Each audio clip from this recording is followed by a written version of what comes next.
a lot of the ways that people talk about making a difference are not making a difference. They just feel good. And I think in the future, our children and our grandchildren, our great-grandchildren, aren't going to look back and say, what did great-grandpa Ben feel? You know, they're going to look back and say, what did great-grandpa Ben do?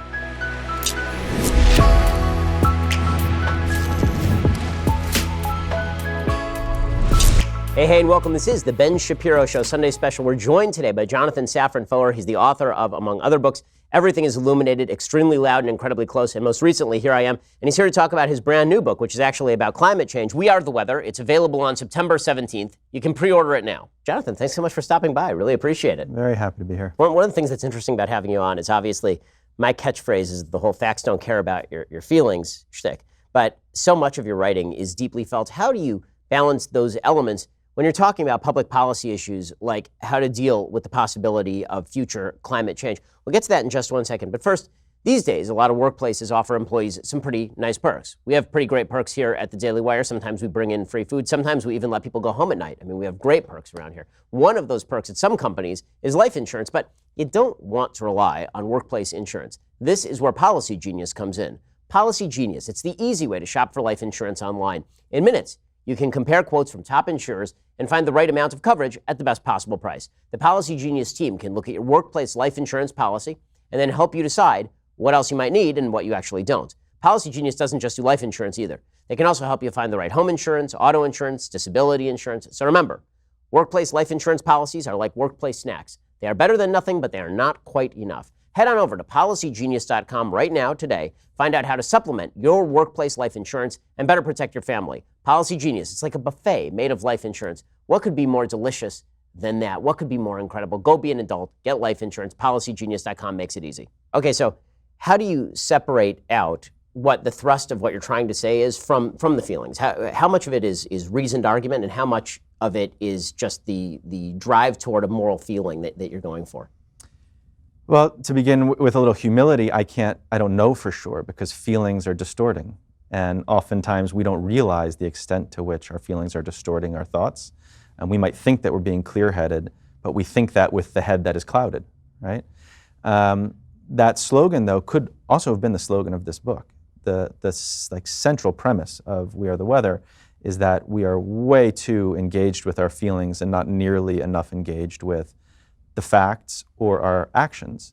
So, for example, we've created this all-important dichotomy between people who are climate change deniers, which is to say those who don't accept that human activity is changing our environment, changing the climate, and people who accept what 97% of the scientists seem to agree on. And what I say at the beginning of the book is this is not the right dichotomy to make. Because in fact, a lot of people who would consider themselves environmentalists behave in ways that are virtually identical to people who are so-called climate change deniers. And in fact, denial comes in a lot of different forms. You know, denial can, of course, be denial on the basis of information, but can also be a kind of denial in believing that accepting knowledge, accepting science is virtuous, which it isn't necessarily, not in and of itself. If I found out that I had cancer, knowing that I have cancer is going to do nothing about stopping the spread of my cancer. I have to seek the advice of people who know more than me, hopefully get multiple opinions, and then take an action that, however uncertain it might be, seems to be the most thoughtful and careful action. So this is not a lot of books about the environment. I've read a fair number of books, as I'm sure you have as well. An awful lot of them move me for 15 pages, 20 pages. Like most people, I can get very swayed by these sort of doomsday predictions without either questioning the validity of them or questioning what they have to do with me. You know, as if learning about these potential outcomes somehow was a way in participating in the avoidance of them, which it isn't. So when I wrote this book, I wanted to actually move beyond feelings and to be very careful about, you know, what is it that as an individual, I'm not a legislator, and I'm not a particularly political person. I am a dad, I'm a New Yorker, I'm a Jewish person, as we just said, and I'm a citizen of both America and the world. What can I do in the confines of my home and with the voice that I have to make a difference. And so that was what I started to research, and what I found was a lot of the ways that people talk about making a difference are not making a difference. They just feel good. And I think in the future, our children and our grandchildren, our great-grandchildren, aren't going to look back and say, what did great-grandpa Ben feel? They're going to look back and say, what did great-grandpa Ben do?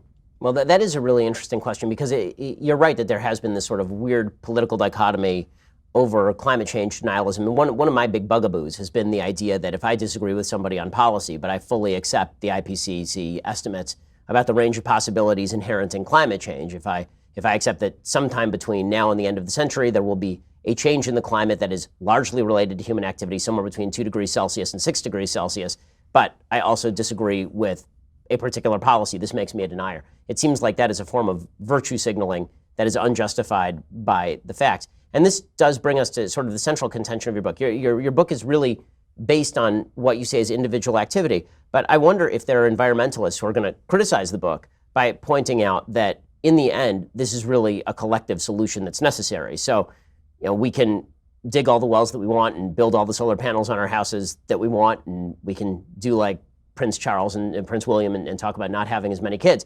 But in the end, if half the globe decides not to participate, none of this is going to make any difference at all. So you talk a lot about what individuals can do. How do you deal with the criticism that the focus on the individual is actually wrong-headed, that if you don't have governments cooperating on some sort of global solution, that in essence, the free rider problem destroys any possibility of change in the first place?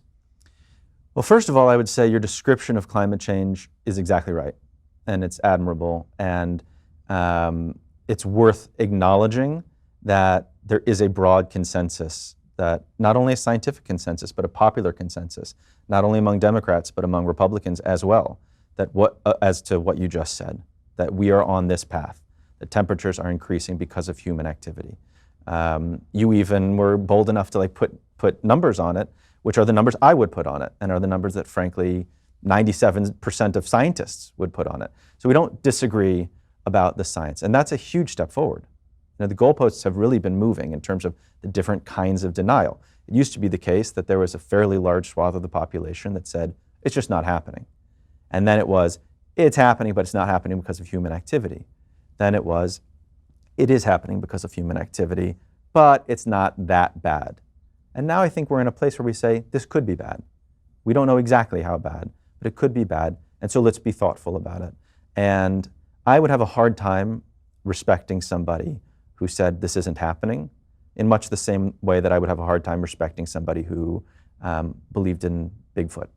But if somebody says, I'm with you on the basic science and the ideas, I have a different notion of how we should address that. I have nothing but respect for that.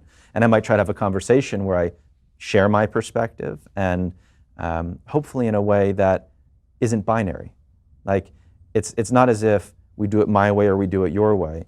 It may be that at the end of this conversation, you say, I'm sort of compelled what you had to say about diet. I'm not going to become a vegan. I'm not going to become a vegetarian. I could imagine like eating beef 1 less meal a week or 2 less meals a week.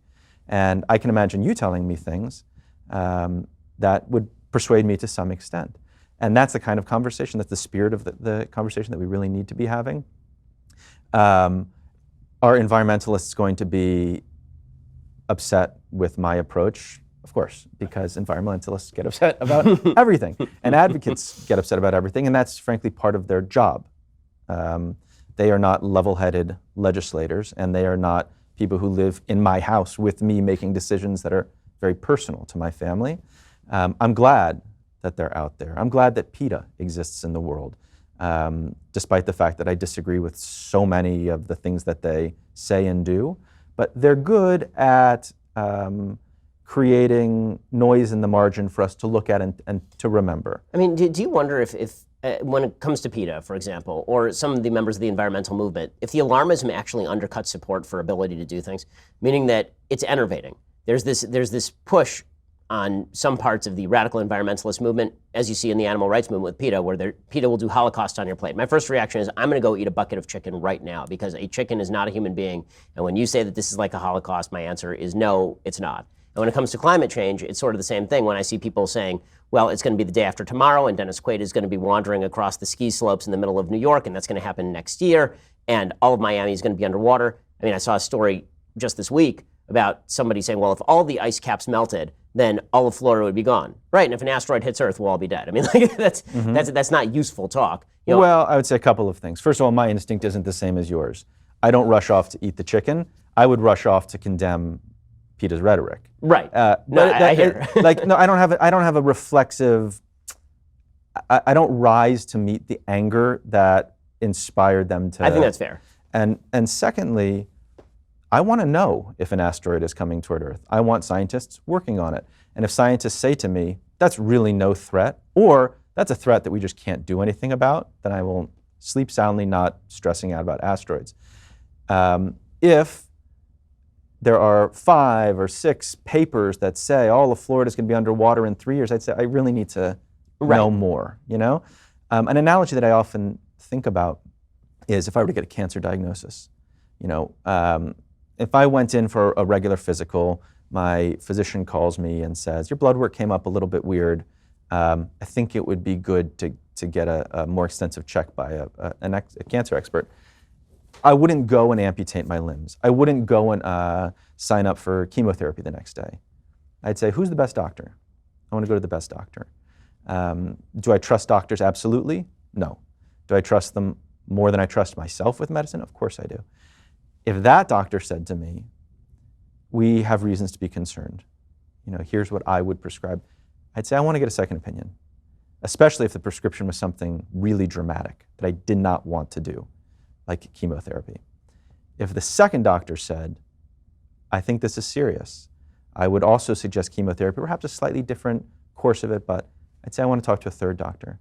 There is a number of doctors that I would talk to where even though the accumulation of their advice would leave some uncertainty, there's enough doctors that I would talk to where I'd say, I need to take action. I don't know if this is the best action, but it is the one that's been most widely recommended to me by experts who have no strong incentive to send me through chemotherapy. So what are my choices? My choices are to live with it for a while and see what happens, or to try to be proactive and treat it in advance of it metastasizing. So what we know is that people who wait usually die, or at the very least, their quality of life is radically inhibited. They're not able to work afterwards. They're not able to lift their children into the air. They're not able to enjoy meals. They can't travel. All of the things that make life valuable. I wouldn't want that fate. So chemo strikes me as something that would be incredibly shitty to experience, and I would do just about anything to avoid. But there are times when it's justified. So, you know, my attitude about this, I'm not a climate expert. Mm-hmm. I'm not a scientist, you know. I assume you would describe yourself the same way. Yeah, of course. I'm somebody who tries to read, and I try to read broadly, you know, as much as I can. Everything I have read has suggested that this is an unambiguous situation. I'm not talking about projections 100 years out or 200 years out. I don't know what coastal cities might flood or not. I know that there are very good reasons to think we're going to have a lot of flooding, including the fact that we already have. It seems to me sensible to start to make changes. One thing that you've said before, which I was taken with, is that humans are good at adapting. And that rings true to me. The question is, when do we start adapting? Right. So it was interesting. Over the weekend, I was reading a book called Climate Casino by William Nordhaus, who's the Nobel Prize in Economics winner, talking specifically about sort of the range of outcomes that are possible here. One of the things that makes the conversation so difficult is that there is this wide variety of outcomes that are possible, and there are, I would say, unrealistic assessments of what we can do and more realistic assessments of what we can do. So, for example, the Copenhagen Accords suggest that we are supposed to keep to a 2-degree climate change maximum. It's not going to happen. I mean, Nordhaus makes clear that there's effectively no chance of that. He sort of suggests that we aim for 4 degrees Celsius. There are real-time costs to the stuff that we are doing now. We have to weigh those against the future costs that may accrue to an economy that, for example, will be a lot more developed in 100 years. A lot of places that are impoverished now will presumably not be impoverished after 100 years of development, but the costs that we're talking about incurring now are costs that will be incurred right now, and largely not by the people who who we're talking about. Like now we're talking about the people in the first world who are going to read your book, are going to watch this show. But the people who really are going to be cost the most if we cut back on carbon fuels, for example, are the people in the second and the third world, people who are living lifespans of 40, 45 years and who are burning dung for fuel. And so in weighing the risks and the costs and the benefits, I feel like it's the conversation has become too simplified. There are folks who just say we need to act and we need to act now, and it's chemotherapy, and then we don't define what the chemotherapy looks like, who actually pays the cost of the chemotherapy, and what the possibility is that the cancer is actually livable. And this is where, you know, the cancer livable without treatment, you mean, or livable with treatment? Oh, well, it depends on the treatment. So there are three types of treatment in my view, and I think Nordhaus is right on this. He says that to break it down, there's adaptation, which is the idea people are going to move from the coast. You're going to see certain popular migrations from particular areas over the course of the next century, which is already happening. And for all the talk about that's a crisis, well, again, we're talking about migration over the course of 100 years, not the kind of wave you're seeing from Syria into Europe, which is the result of a right now crisis, everybody moving.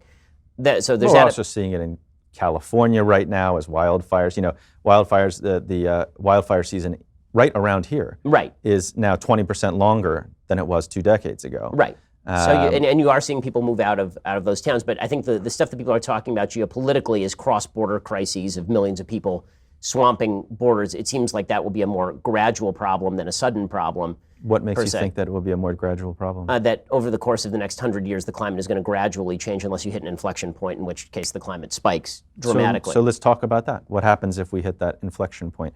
I agree with you. We don't know. We don't know where the inflection point is. But you just said unless, right? Right. So how do we deal with that uncertainty? So that's exactly the question I'm asking. So when it comes to that uncertainty, is the greater risk taking catastrophic climate action to cut down on carbon fuels in a dramatic way, or is adaptation a better solution in terms of assuming that over the course of the next century there will be certain damage that is done by natural disasters, people moving across borders? In other words, there's the possibility that you get hit by a car tomorrow. How much life insurance do you take out?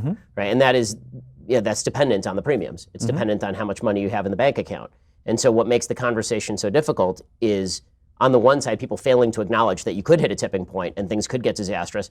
And on the other side, people inevitably assuming that we definitely will hit a tipping point and it will be a disaster. And thus, we have to do catastrophic things to the American economy, for example, that hurt lots of people. I mean, you hurt the American economy, you're going to hurt everybody's economy.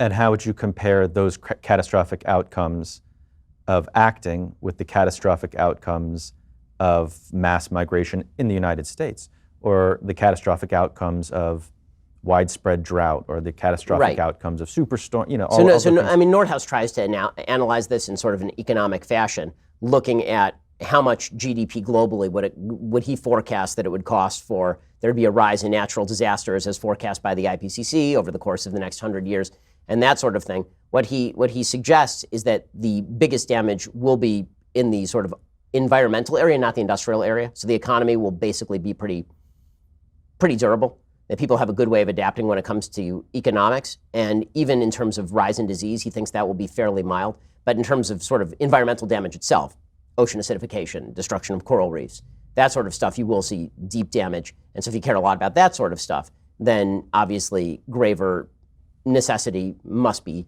taken. So I guess when it comes to remedies, to get back to sort of the model I'm talking about, there's adaptation, which is not the only model. And then there is geoengineering, which folks are talking about as a possible solution, the possibility of shooting sulfur into the air to cool temperatures, or using properties to make the Earth less dark in color so that it reflects more sunlight back outside and lowers the global temperature. There's been talk about that, and obviously technological. And then there's been heavy focus put on mitigation. And the mitigation is the stuff you really talk about in the book. So in your view, what are the proper measures of mitigation that we should be taking? And how much should we be focusing on, again, what individuals do, and how much should we be focusing on what governments ought to be doing in terms of mitigation? Because that seems like where all the focus is right now, because you can't predict what technology is going to do, and you can't really predict to a degree of certainty the sort of tipping points that we're talking about. So I think that there's a danger and a temptation to have the conversation quickly accelerate to the ends. Like, in 100 years, we're going to have 5 degrees of warming. This is what the apocalyptic scenarios will look like. These are the most dramatic possible solutions or mitigations, right? Like sending, making the Earth darker. That's radical. Or lighter, right? yeah. Okay. So what we know is that in order to reach the goals of the Paris Accord, which people now estimate as we have about a 5% likelihood of doing. Yeah, it's not happening, yeah. But to do that, citizens have to have an individual carbon budget of about 4.5 million pounds per year. I'm sorry, 2.3. The average right now is 4.5, so we have to somehow close that distance. There's a huge difference between like an American's carbon budget and a Bangladeshi's carbon budget, which is important and we can talk about. But a 2/3 vegan diet, which is what this book is talking about. Refraining from eating animal products for breakfast and lunch, and then for dinner you eat whatever you want, closes that gap by 1.3. So this is not a small thing, and however much you might dislike that notion, and I have to say, I really dislike the notion of eating that way. I've been a vegetarian on and off for most of my life, but I'm not the kind of vegetarian who finds meat disgusting, quite the opposite. I always want to eat it. I mean, I think it smells amazing, I think it looks amazing, and I think it tastes amazing. So I am not proposing this as somebody who finds it easy. I have no idea what your eating habits are, but I would guess that I would find this more difficult than you. That having been said, do I find it radical? Like, do I find it impossible? Do I feel like anybody is grabbing something from my plate? Do I feel like a choice is being forced upon me or restricted? No, I feel like this is the least I can do. Like, this is something I can do. There's an analogy to homefront efforts during World War II, which I write about at length in the book. The homefront efforts would not have won the war, obviously, on their own, but we couldn't have won the war without homefront efforts, without having people agreeing to carpool, having a national speed limit of 35 miles an hour. The highest income tax rate was 94% during the war, and the income that qualified for that tax was dropped 25-fold. There were rations on food. These are things that nobody likes, but everybody agreed to. We're not in a war, or if we are, it doesn't feel like we are. It feels like it's something that's happening over there than close at home. So it's harder to make the kind of emotional connections or even the intellectual connections that would inspire one to change. But the kinds of changes that we're talking about, if we are really just looking at the numbers and looking at the science, are not radical and they're not impractical, and they will not be the solution, but they will be an enormous part of the solution. And I don't know if you read, there's an article in The Guardian a day or two ago about a leaked report from the next IPCC report that said we have no hope of reaching the Paris Accord goals or anything like them without really changing how we farm, how we eat, and how we manage land. So what I prefer is, instead of reaching for a kind of hypothetical scenario that frankly I have no control over in any case, that is like too complicated to really converse about in any kind of sensible detail, to think about what's a starting point, So if I were to ask you, first of all, do you tend to agree with the idea that animal agriculture is a huge part of the problem? I mean, statistically speaking, obviously agriculture represents, 25% of carbon emissions? So sure. Yeah, so there's we don't know exactly how many, because this is the other thing. These are all interlinked systems and they're extraordinarily complicated. But it's at least 25%, and some estimates put it closer to 50%. It all depends on what you include in your calculation. So the people who say 25% are including all the carbon that is released when we clear cut rainforests, right, which is 80% of the time is done for animal agriculture. 91% of Amazon clear cutting is done for animal agriculture, but it's not including the ways that the amount of carbon that those trees would absorb. So it's a little bit like a life insurance policy that covers the funeral but not your lost wages, which doesn't make a lot of sense. So this is very well established. You don't find people who think about and who know about the climate change science who would disagree with the idea that animal agriculture is, if not the leading cause, a heavy driver. I mean, there's just no leading cause. question. Okay, so if we start with that, right, this is a truth. So what do we do with that truth? I don't feel, and I would be very surprised if you felt, that people should have choices taken away from them. Right. I don't feel that we should have no hamburgers available in supermarkets or restaurants. I do feel that they could be labeled differently, with giving us a little bit more information about where the food comes from, what the practices of the farms are, information that frankly is very, very similar to the information we have on our refrigerators, on our AC units, on pretty much anything you buy these days, washers and dryers and cars. Inform us, let us make good decisions. I think that we should hold the meat industry accountable for its environmental destruction. You know, a company like Smithfield had 8,000 violations of the Clean Water Act in 1 year. So if they had 10, you would say, shame on them. If they had 100, you would say, we need better oversight. 8,000 is a business model. And it's the business model of animal agriculture to create environmental destruction. Not because they want to, in and of itself, but because it's a good business model. If your idea of a good business is only making money. So we should change subsidies, change regulations, so that the price of meat is just what the price of meat is. And we should ask ourselves, what's possible for me, right? I'm not asking this in an abstract way of every person on earth, because different people will have different answers for good reasons. There are people in the country who live in urban food deserts, where they just don't have access to any food that isn't McDonald's. That's a shame. We need to work on that problem rather than cite those people as a reason why you and I would have, not want to eat less meat. I mean, that does raise the collective action problem, though. So obviously there are a billion people living in China, a billion people living in India, and those folks are going to eat what those folks are going to eat.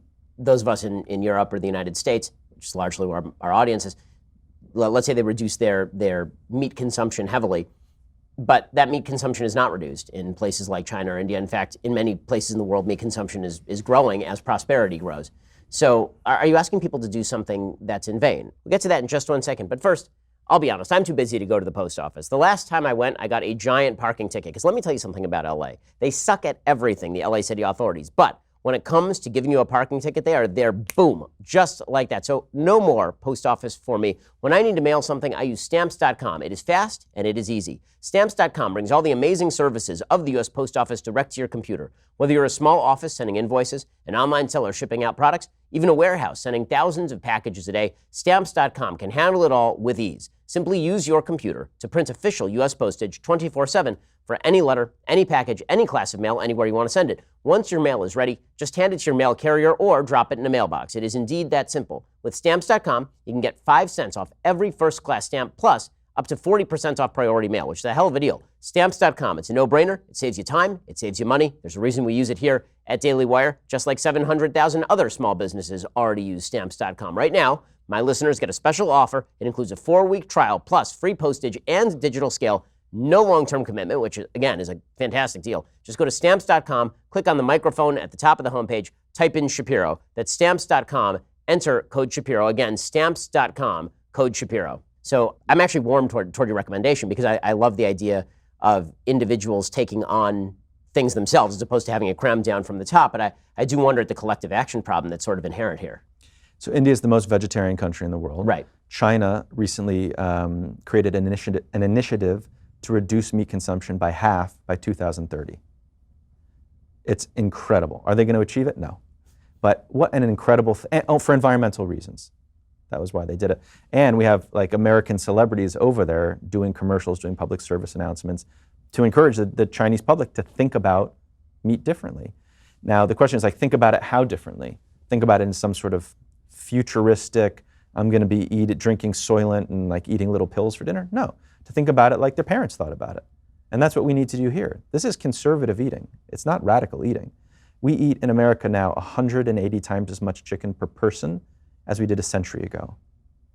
We eat the equivalent of every citizen in the world in the year 1700, eating 900 pounds of beef and 1,200 gallons of milk every day. Obviously, a lot of that is because of the population explosion, but a lot of it is because of the meat explosion. What are we getting for this? You know, it used to be the case like our parents, when they would eat chicken, it would be roasted, They would buy it probably from somebody they knew. The techniques for raising the chicken would have resembled nature's cycles, animals living outside, animals that did not need antibiotics, animals that did not have to be slaughtered after 30 days lest their body weight crush their bones, which is the case now. Eating animals that are capable of sexual reproduction. Every turkey you've ever eaten in your life was incapable of sexual reproduction. So does that sound conservative? Is that what we think of when we conjure a mental image of a farm? Or does that sound like something that's being forced on us, however subtly? 20% of meals in America are now eaten in cars. If we're eating all this chicken, it's not because somebody's roasting it in the oven every night and we're eating it at a table that's set with plates and silverware and the place where families transmit values and tell stories. We're eating McNuggets. So what we need is not to do something that feels weird. We need to do something that feels good. We need to do something that resembles the kind of eating that our parents and grandparents did, where meat was not, a meal was not a slab of meat that covered 60% of a plate. It included all kinds of other things, and there was some amount of meat. And I think we can do that. I don't think it's a pipe dream. If you were to ask me, what are the odds that half of Americans or half of Europeans or half of Chinese are going to be vegetarians in 10 years, I would say 0. What are the odds that half of the meals eaten in America and in Europe and in China are vegetarian in 10 years? I would say, I think that could happen. I don't know if it's likely, but I think it could happen.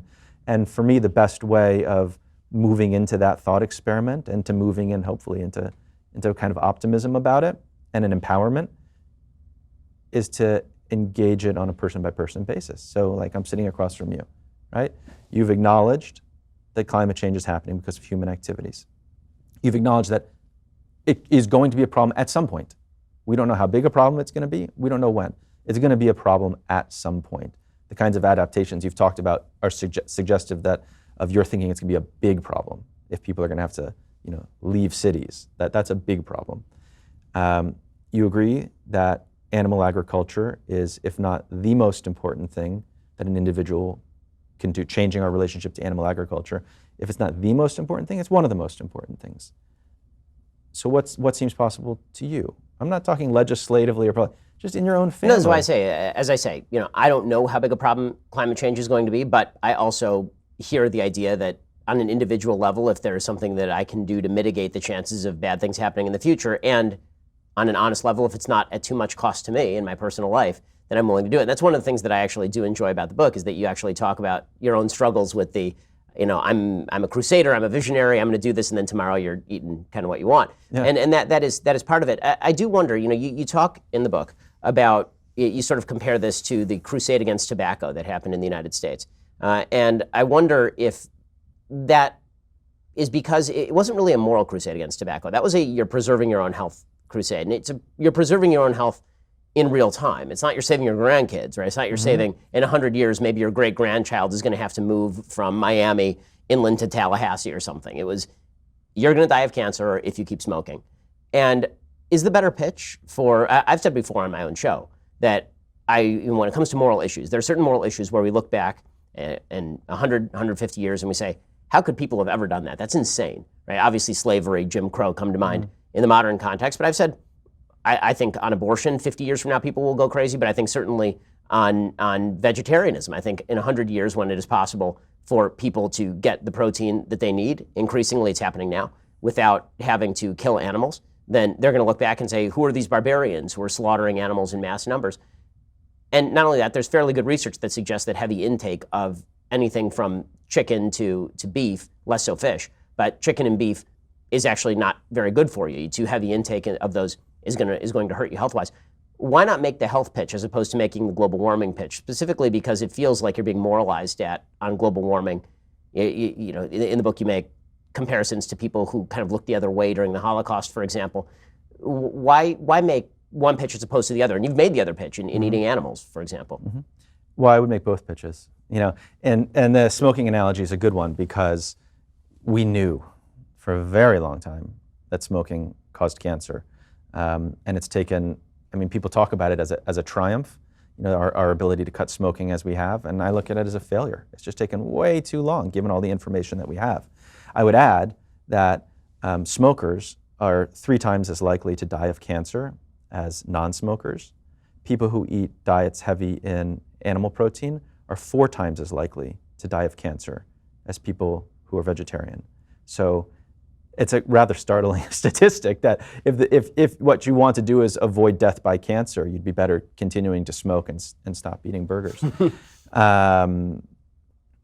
There are a lot of ways of thinking about these issues, and I think a little bit of moralizing isn't the worst thing in the world.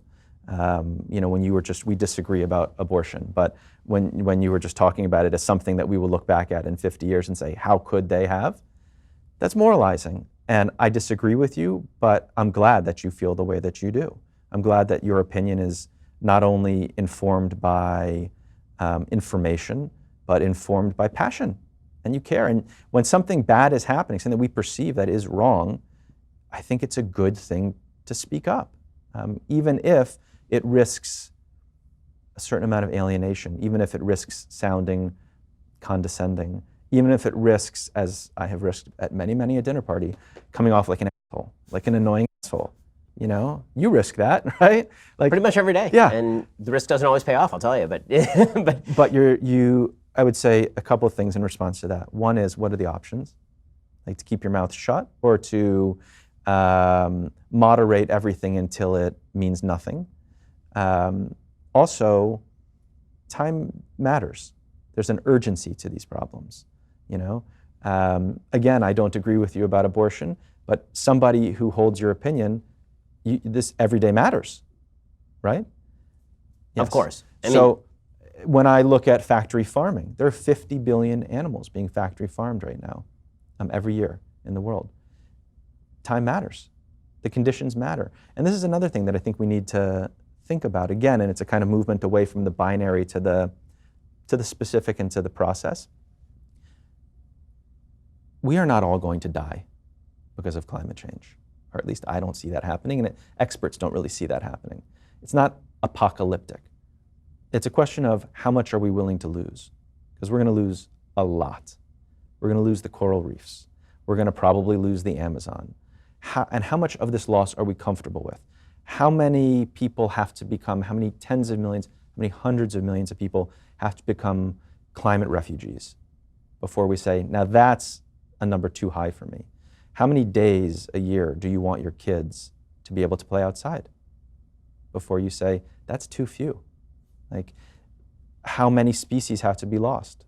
Right, but this is what getting back to kind of the point that I was making earlier, this is where I think that the conversation about what we can do on a personal level is more appealing to me than the doomsday talk. Because once you get into doomsday talk, then what I hear coming down the rails is Green New Deal, destroy the American economy. If we really want to fight this problem, bomb all the coal factories in China and India and finish this thing off right now, because otherwise, we're all doomed. Why make the global warming pitch, which I gotta say is a lot more off-putting than some of the other pitches that you've made? We'll get to that in just one second. First, they seem like a friend or even family. You trust them with your life, but behind the promises of fame, success, riches, beyond your wildest dreams, it's just another scammer trying to cheat you out of your life savings. Well, every single week, the Parcast original Con Artist dives into the psychology of hustlers and swindlers and fraudsters to share with you the greatest cons of all time, or the worst cons of all time. Con artists come from all different walks of life. This podcast covers all of them. Theranos founder and CEO Elizabeth Holmes grew her company to a value of $9 billion, despite the fact that its flagship technology didn't actually work. Sort of a hitch there. Jordan Belfort, also known as the Wolf of Wall Street, partied hard, made millions while engaging in stock market manipulation. Bernie Madoff, top Wall Street market maker who operated one of the biggest Ponzi schemes in history, conned thousands of clients out of a combined $65 billion. Spot the con before it finds you. Listen to the podcast Con Artists. Search for and subscribe to Con Artists on Spotify or wherever you listen to podcasts. Again, search Con Artists or visit parcast.com/Con Artists to listen right now. Okay, so the argument that as a mitigation against future risk and as a personal benefit to your own health, you should eat less meat. That seems perfectly reasonable to me. Once we get into it's a crisis that has to be handled right now, or human beings will inevitably meet with harsh consequences that are unsustainable, I think there's a lot more play in those joints. And frankly, I think that on an emotional level, you can get into a situation that proves too much. Meaning, if it's that big a deal, where do you draw the line in terms of, well, this far I'm not willing to go. So the solution that you're proposing sounds a lot more reasonable than the rhetoric that maybe you're pushing in order to get to that solution. I can be easily convinced by the idea that I should eat less meat. In fact, I'm fairly well convinced that you're right, that people should eat less meat. And I'm pretty much ready to get on board. I've been trying to do some of it myself. The question becomes, in the rhetoric that we use about climate change, and it forces a binary choice between sort of all and nothing that I don't think you're actually proposing in your solutions. No, I'm not. But at the same time, I'm not proposing the attitude of, I can sort of see that, I can imagine trying. Like, if we're going to be serious about individual responsibility and individual choice, as opposed to the things that you have you buck against, which are kind of, legislation or enforced in the absence of choice, right? Then we have to be really serious about the choices that we're making and not take them lightly. There is a responsibility that you take on when you frame this as something that you are going to do. So just to push you a little bit, you have said, you can imagine this. This is something that you're starting to try. So if we just walk through it in specifics, right? You are going to have dinner tonight. So can you imagine at your dinner tonight, just to begin with, not eating red meat? Take that as a starting point. I mean, sure, that's easy. Can you say you won't? I can. You would say you won't. Yeah. Ben Shapiro is not going to eat beef tonight. It also happens to be when we're filming this the 9 days, so I'm actually Jewish law forbidden from eating meat tonight, but sure. Even better. Even if we weren't. There's a wonderful analog to kashrut, by the way, but we may not get around to that. Can you imagine breakfasts? I don't know about you, but for me, breakfast is like not that big a deal. I go pretty light on breakfast. Okay. Can you imagine saying, I, Ben Shapiro, am not going to eat animal products at breakfast? Yep, I pretty much don't now, so. Not I pretty much don't now. Can you say, like, I just won't do it? This matters to me. I am somebody who puts his money where his mouth is. I've just said climate change is happening. I've just acknowledged that animal agriculture is the most important thing that I can do. My relationship to food is the most important thing I can do as an individual. And I've said I don't want other people forcing me to make changes. So I'm taking it upon myself to make changes. So what stops you from saying, I won't? The capacity for human sin and the fact that I like creamer in my coffee every so often. Well, I would say those infringements on a kind of model of living don't undermine it. And that's another thing we really have to move away from, is these identities of, what are you? I'm a vegetarian. What are you? I'm a vegan. What are you? I'm a pescatarian.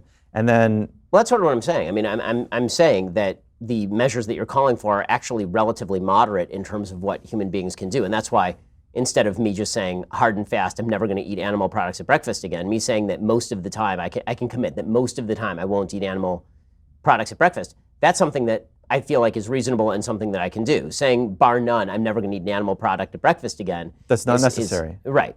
But there's a huge difference in saying, it's why religion works, right? If you said, I'm going to really do my best not to eat pork, that's not what you say. Right. I assume. Right? Correct. You say, I'm just not going to do it.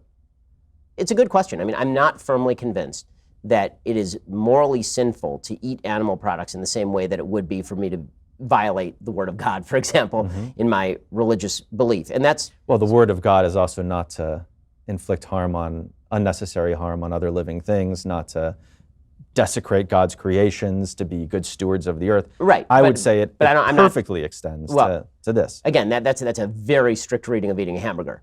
That not if you visited a factory farm. It's really not. I can pretty much promise you that if you and I traveled not that far from here and went to a factory farm, you would say, this is grossly out of line with my Jewish values. So again, this is the case for vegetarianism that I like better than the global warming case.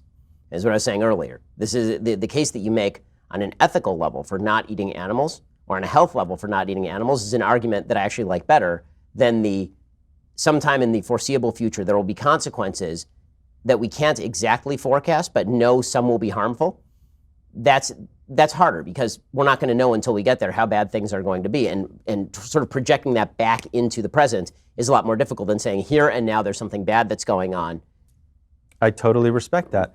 And I see no reason why... They're not mutually exclusive, but I'm just pointing out that the environmental argument can add to the other arguments that are maybe more persuasive to you. There's no reason in the world it should detract. Right. No, I agree with that, and that's why I guess I'm pushing back a little bit against the extent of the rhetoric on the environmental stuff, just because that stuff is harder on an individual level to know than it is to know that it's mistreatment of an animal to cage it in a small cage where it can't move and grow it beyond all boundaries where its bones collapse in on itself. It's a lot easier. You believe it or not, there are a lot of people on Earth who feel just the opposite, who would say, I'm extremely concerned about the fate of our planet and the kind of what I'm going to leave for my children and grandchildren and great-grandchildren, and animals are kind of just animals. Like, it's regrettable, but it's not a big deal to me. So one of the really interesting things about thinking about animal products is how differently different people respond. You know, some people are only compelled by the animal welfare argument. Some people are only compelled by the environmental argument, and there are an awful lot of people who are only compelled by personal health. It is a comprehensive argument. There is no argument that I know of in favor of eating meat indiscriminately. You know, again, all of that is fair. I think that the reason I'm bucking you a little bit and fighting back against you a little bit on the global warming stuff particularly is because with the moral case against eating animal products, you know, on the basis of cruelty to animals, there's a particular problem that has an obvious solution.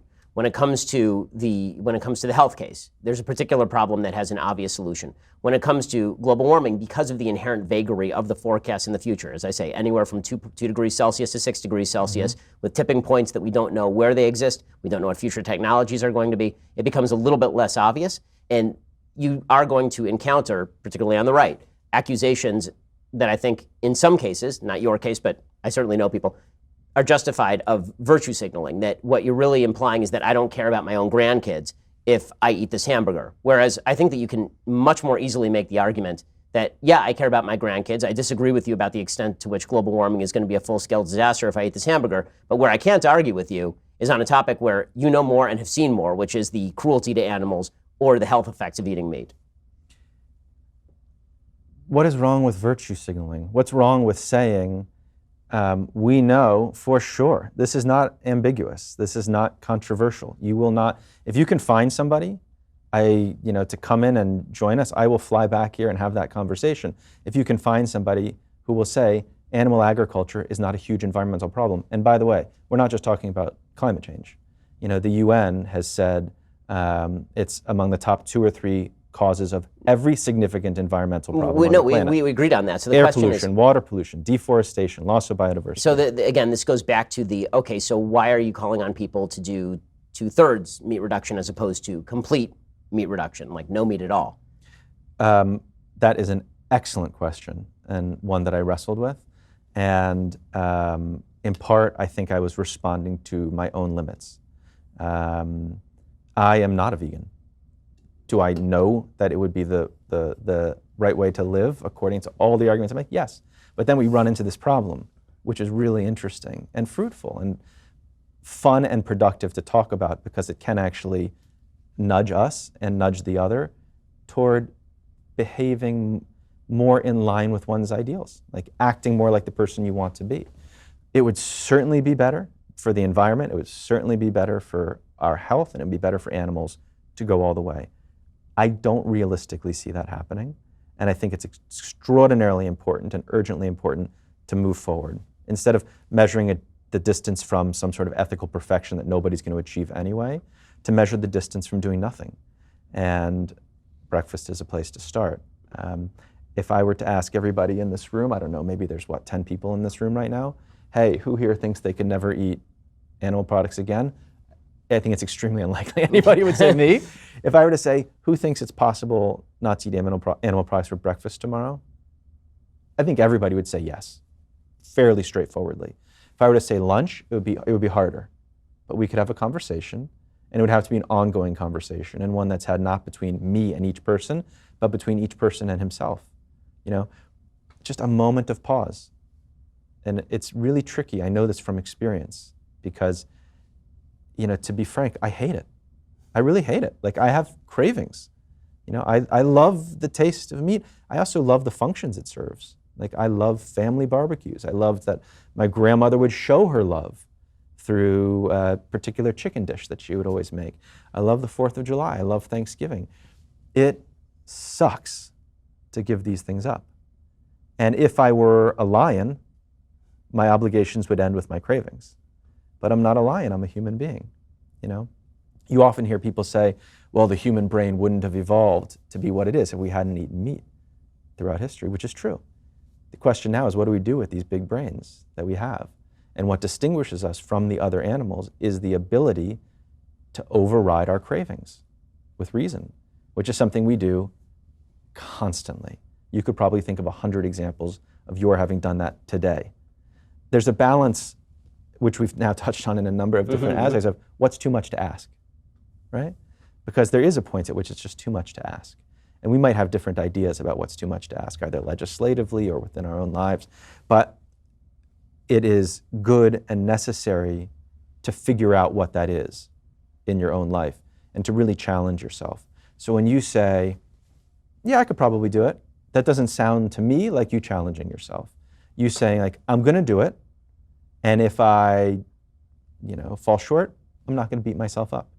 I'm not gonna suddenly see myself as somebody who isn't trying. The term fallen vegetarian is just makes me want to like pull my ears off of my face, Like, fallen vegetarian, why? Don't worry about the end. You're trying to do something good. I try to tell the truth, right? As much as I can. If my mom comes down the stairs, she's wearing a dress, she says, do I look nice in this dress? I'm gonna say yes, right? whatever, even if it's not my favorite. That doesn't then make me feel like, oh, there goes my attempt to be a truth teller. I'm gonna now tell lies at every available opportunity. No, instead I look at myself as somebody who wants to tell the truth, not as a religious identity, not as an inflexible identity, but as an effort that I'm constantly making, and constantly making because it's informed by an argument that I'm constantly having with myself. It's just not easy. And I think eating is exactly the same. We need to move away from, do you realize your shoes are leather? By the way, my shoes are leather. Do you realize that this was in that meal? And move much toward something like congratulating each other. Like, that's really cool that you're trying. That's amazing. But the trying has to be serious. And it can't be the amount of trying that is effortless or is comfortable, but the amount of trying that approaches our limit. I am now doing everything I can do. And imagine the world if we applied that standard. Listen, everything that you're saying here is the most appealing part of what you say. So what are the practical steps that you see toward getting individuals to do this sort of stuff? So you were going through this exercise with me a minute ago, and we can continue on the exercise, because I actually would like to hear how you would approach this with somebody. Like, what sort of commitment would you look for from somebody, and how would you get them to do it? Because again, I think that what religion has been pretty good at is getting people to feel a moral obligation. The downside of religion generally is the shaming culture, and I think everybody sort of feels that. And the problem with environmentalism is the shaming culture as well. As soon as you feel that you're being shamed, you're out. So how do you get people to do this? What are the practical steps people should take? I'm with you. Like, I'm out when I get shamed, and this is something I believe in very strongly. I just turn off. I lose interest. And there's a funny thing about climate change, which is, despite how broad and serious a problem is, it's really easy to get bored with, or it's very easy to stop thinking about, both because we have such strong incentives not to think about it, and because, as it's been described, it is maybe the most boring subject that's ever had to be brought to the public, the most boring scientific subject. So what is my strategy? There's a reason I'm here, right? Like, when I told people I was gonna be on this show with you, a lot of them said, like, why? I wanted to be here with you because you're a thoughtful guy and you're a very smart guy. And my sense, having listened to you a lot, is that you are open, and you're not open to, you will meet an attack with an attack, but you will meet like an extended hand with an extended hand. And I have no interest in attacking your position, because frankly, I'd be attacking my own position, which is, we are both, in different ways and perhaps to different extents, climate change deniers. Like, in the sense that we are not doing anything with what we know. We're talking a lot, we're sharing opinions, which is useful, but in our own lives, we're not doing very much. My dream was to come here and to hear you out, and to, exactly as we've been doing, and to hear you say, I could try. That seems like something I could try. you have an enormous reach. If you were to turn to whichever camera and say to the 2 million people who watch you and listen to you, hey guys, I'm not telling you what to do. This is not a religion. I'm not being hysterical. No one's taking anything away from you. But there are some facts we all need to agree on as sensible people. And we should really try to eat less of this kind of food. You can decide for yourself what less means. Now, honestly, I'm willing to do that like right now into the camera. I think that the biggest problem that folks have and the pushback is always going to be exactly the shame that you're eschewing, which is why this is effective. It's why this conversation is good, which is, okay, so I say I do that, and then the next thing is, yet you drive a car, yet you fly in a plane. But I haven't done that. I know you haven't, and that's why I'm saying that your appeal is different. It's why I enjoy having this conversation. It's why I think that the AOC Green New Deal appeal fell completely flat, because the idea there was we're going to completely remake the American economy, no more flying, no more hamburgers, no more of anything of the things that you like, because the problem is just that urgent.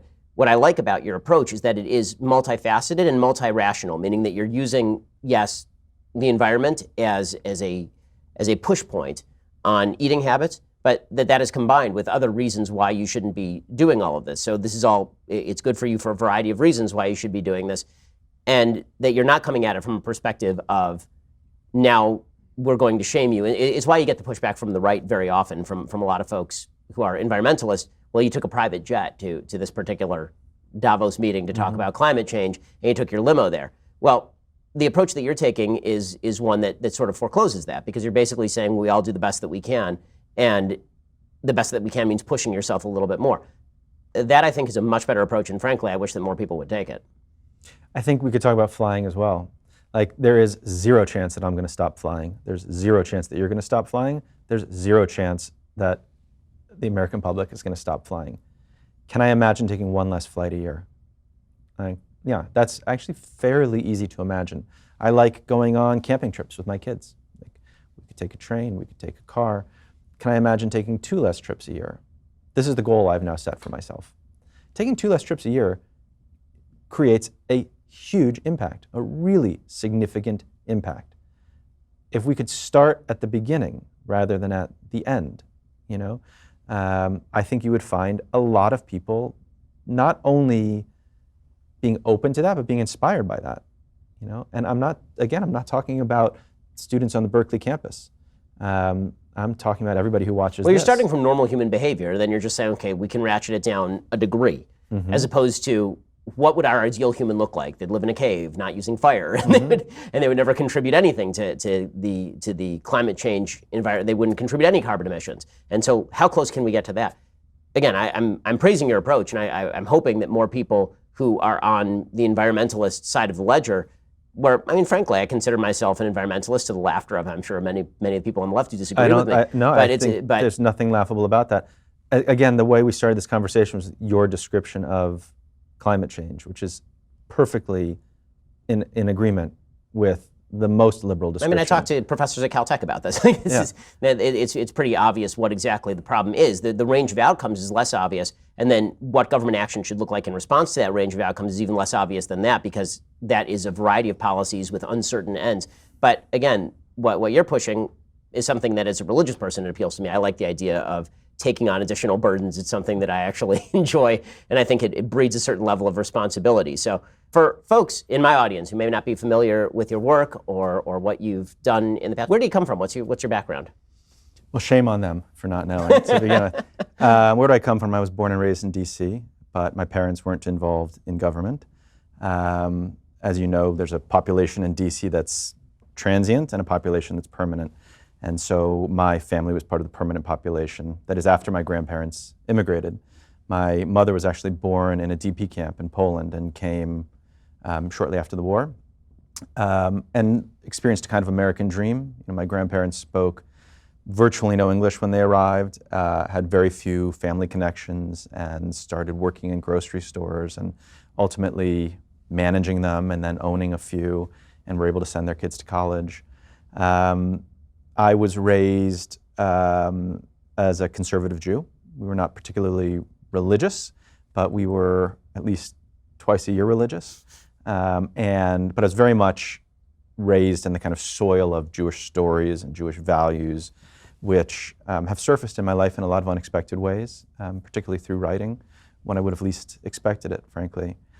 And I presently live in Brooklyn, like everybody else who wears glasses. And what else can I tell you? I mean, why don't you tell me a little bit how you got into fiction writing? How did you get into writing? So in certain ways, there's two kinds of writers, it seems to me. Those who always wanted to be writers and who kept diaries when they were young and would read books under the covers after they were told to go to bed. And writers like me who came to it much later in life and sort of through the back door and often through the process of eliminating everything else that they might possibly be. I didn't want to be a doctor, I didn't want to be a lawyer, and so on and so forth. I am not a great lover of books, actually, and it might be surprising to you or to some of your viewers to hear that I'm not a huge reader of books, but I do love and value what books can do, and especially what they can do for me in my own life, which is organizing chaotic thoughts and feelings, giving me a context to engage with my own thoughts and feelings. The poet W.H. Auden said, "I look at what I write so that I can see what I think." And that's been my experience with novels, and it's been my experience with nonfiction. I've never started a book with clear ideas. I've never started a book with arguments to make or characters that I wanted to delineate or a plot that I wanted to unspool. I usually start books with a few very weak instincts, and in the process of sitting with myself in a room over time and devoting myself, my energy, and that time to just looking inside and figuring out what it is that's going on inside, and figuring it out through the process of organizing it, I've come to get some reflections of who I am that I'm very grateful for. And it's why I would encourage everybody to write. The world doesn't necessarily need more novels. The world doesn't necessarily need more nonfiction, but it does need more people who are figuring out what they think and feel. I assume it's how you think about your own show as well. Like, this room is a kind of context to figure out what one thinks and Oh, no, feels. that's exactly right. I mean, before I talk about particular issues, very often I have to organize my thoughts in a piece of writing, and then I sort of know exactly how I want to structure the show or how I want to structure my own thoughts about any particular subject. I do have one more question for you, and we're going to get to that in just 1 second. But first, you need to go and subscribe over at dailywire.com. If you want to hear Jonathan Safran Foer's answer, you have to be a subscriber. To subscribe, head on over to dailywire.com, click subscribe. You can hear the end of our conversation over there. Well, Jonathan, thank you so much for stopping by. It really is a pleasure to have somebody on who is not from our sort of typical walk of life. The book is We Are the Weather. It's available September 17th. You can pre-order it right now. Really, thank you for your time. Thank you, I appreciate it.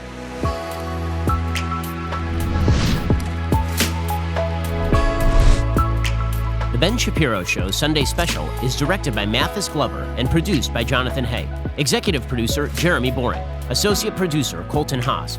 Our guests are booked by Caitlin Maynard. Post-production is supervised by Alex Zingaro. Editing by Donovan Fowler. Audio is mixed by Mike Coromina. Hair and makeup is by Jesua Olvera. Title graphics by Cynthia Angulo. The Ben Shapiro Show Sunday Special is a Daily Wire production. Copyright Daily Wire 2019.